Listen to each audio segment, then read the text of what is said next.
ولك الحمد حمدا كثيرا، لك الحمد حمدا كثيرا طيبا مباركا فيه كما تحبه وترضى. لك الحمد بالإسلام، لك الحمد بالإيمان، ولك الحمد بالقرآن. لك الحمد بما خلقتنا، لك الحمد بما رزقتنا، لك الحمد بما هديتنا، لك الحمد بما عافيتنا، لك الحمد بما هديتنا، لك الحمد بما علمتنا. اللهم أنت السلام ومنك السلام، تباركت يا ذا الجلال والإكرام. اللهم إنا نسألك إيمانا مستقيما، وفضلا دائما، ونظر الرحمة، وصبرا جميلا، وسعيا مشكورا، وذنبا مغفورا، وجنة فردوسا، وعملا مقبولا. اللهم إنا نسألك من فضلك العظيم.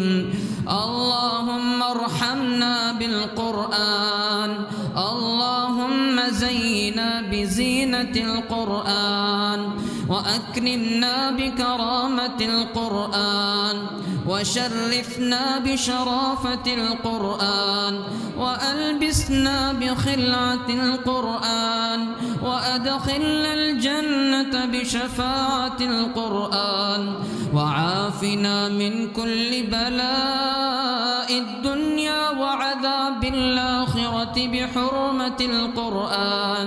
يا ذا الفضل والإحسان، يا ذا الجلال والإكرام.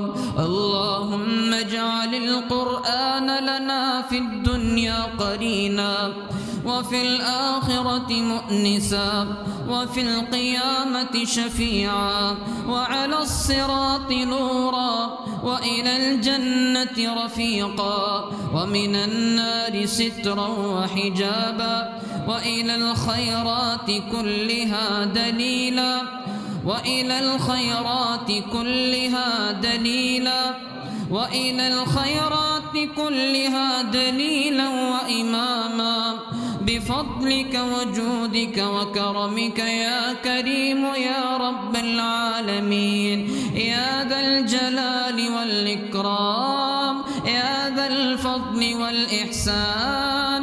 اللهم انصر الإسلام والمسلمين، وأعز الإسلام والمسلمين، وأذل الشرك والمشركين، ودمر أعداء الدين، وانصر عبادك الموحدين.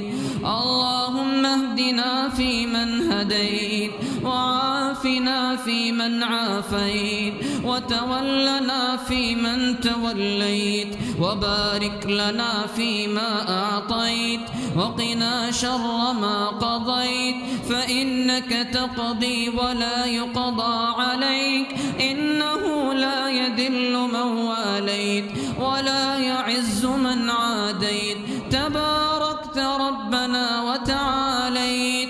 نستغفرك اللهم من جميع الذنوب والخطايا ونتوب إليك. ربنا عليك توكلنا وإليك أنبنا وإليك المصير. ربنا تقبل منا إنك أنت السميع العليم، وتب علينا إنك أنت التواب الرحيم.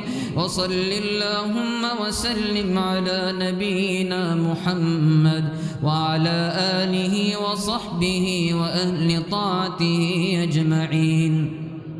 سبحان ربك رب العزة عما يصفون، وسلام على المرسلين، والحمد لله رب العالمين. الله